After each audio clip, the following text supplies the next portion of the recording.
Assalamualaikum warahmatullahi wabarakatuh. Hai, kembali lagi sama aku Fani Andilia di channel YouTube Kampung Digipreneur. Oke, topik kita hari ini adalah mensyukuri nikmat pada usia muda dan kunci kesuksesan. Jadi kan bersyukur itu adalah kewajiban bagi kita seluruh manusia atas apa yang telah Tuhan berikan kepada kita. Kita ini kan masih muda, jadi kita harus memerlukan banyak prepare untuk masa depan kita selanjutnya. Jika kita tidak memiliki rasa bersyukur pada diri kita, maka semua itu akan susah kita lakukan. Di sisi lain, kita akan terus merasa kurang atas apa yang telah kita lakukan. Misalnya, saya hari ini mengerjakan research kata kunci. Terus dalam research kata kunci itu kata-katanya itu kurang bombastis gitu loh. Jadi kita selalu merasa, ini kok aku ngerjainnya gini sih, aku kok ngerjainnya gini sih. Sebenarnya itu bisa, tapi alangkah lebih baiknya itu dalam diri kita sudah kita tanamkan, aku sudah berusaha semaksimal mungkin. Jadi aku harus mengapresiasi kerja kerasku. Jangan sampai kita sudah bekerja keras, tapi ujung-ujungnya kita bakal, aku kok tadi gini sih, aku kok tadi gini sih. Makanya dari awal sebelum kalian melakukan suatu kegiatan, kalian harus merinci. Misal hari ini aku mau gini, terus nanti aku gini, nanti aku gini. Kalian sudah memprepare seperti itu, agar nanti setelah selesai kegiatannya kalian tidak akan merasa, aku kok kurang gini sih, aku kok kurang gini sih. Tuh, itu sih tips dari aku ya. Lalu pernah nggak sih kalian ngerasa kayak, Tuhan kok gini sih sama aku, kayak kok aku nggak bisa kayak dia, kok aku nggak bisa kaya kayak dia, kok aku nggak bisa pintar kayak dia, kenapa aku nggak bisa cantik kayak dia. Kan pasti banyak perbandingan. Manusia itu kan wajar untuk membandingkan satu sama lain. Itu sih tidak apa-apa, tetapi bagi aku itu kurang worth it untuk kita pikirkan, karena masih banyak hal-hal yang harus kita pikirkan, mulai dari kita ke depannya, mulai dari masa depan kita, cara membahagiakan orang tua kita, itu kan juga penting. Jadi kita harus memilah-milah apa yang harus kita pikirkan dan apa yang harus tidak kita pikirkan. Jadi menurut aku untuk semua itu kurang worth it ya, karena membanding-bandingkan itu kan juga kurang baik. Apalagi kalau Tuhan sudah memberikan saya bentuk fisik, memberikan saya ekonomi seperti ini, maka saya harus mensyukurinya dengan sebaik-baiknya. Oke, kalian mungkin sampai sekarang itu kurang sadar bahwa selain niat dalam diri kalian, syukur adalah kunci utama dalam meraih kesuksesan. Karena apa ya, kalau kalian pengen sukses tapi kalian nggak bersyukur atas apa yang kalian punya, itu kurang gitu loh. Masa kalian sukses tapi kalian nggak pernah bersyukur, kayak kalian itu, kok aku gini terus sih, kok itu nggak apa-apa, cuman jangan terus-terusan dan jangan seperti itu kurang baik. Lalu selain bersyukur kan juga ada niat sebenarnya,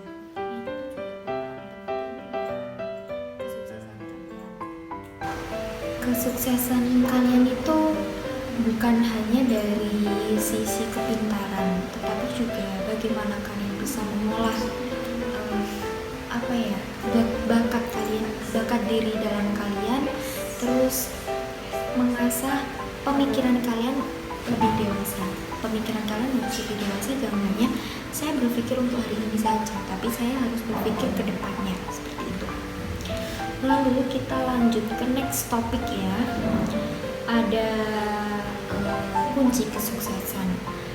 Jadi gini, banyak orang tua zaman sekarang yang terus menuntut anaknya untuk kalian itu harus belajar, kalian itu harus gini, kayak kalian itu, kamu itu nggak boleh main HP terus, kalian nggak boleh main-main terus, tapi kalian juga harus belajar. Ayo dong belajar.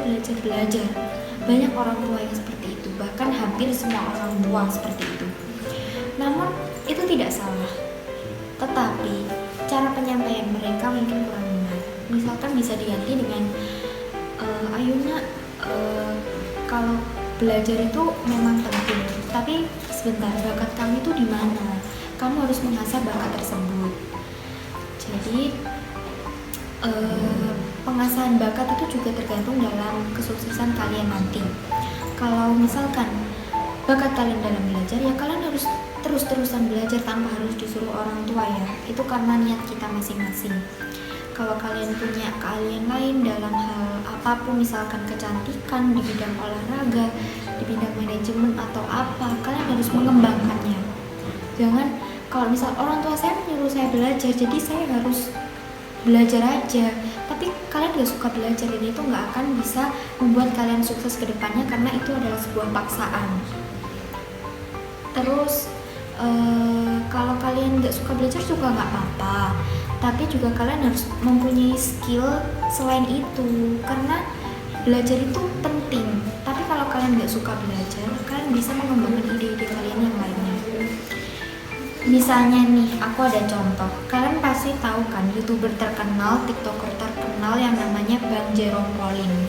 Jerome Pauline itu adalah seorang mahasiswa yang pintar sekali dalam pelajaran matematika. Dan sampai sekarang pun dia terkenal gara-gara masuk ke satu universitas di Jepang dengan beasiswa, dan itu tidak gampang. Jadi di Indonesia itu kan dulu ada pemilihan salah satu mahasiswa di Jepang, dan hanya dipilih satu orang se-Indonesia. Alhasil selama Bang Jerome itu kecil, dia kan suka pelajaran matematika. Jadi dia terus mengasah kemampuannya pada bidang matematika. Alhasil bidang matematikanya yang dia tekuni itu bisa menjadi kesuksesannya. Contohnya bisa menjadi public figure, dan dia memotivasi orang-orang agar lebih suka matematika. Tapi nyatanya pun matematika juga masih susah bagi kita yang tidak suka.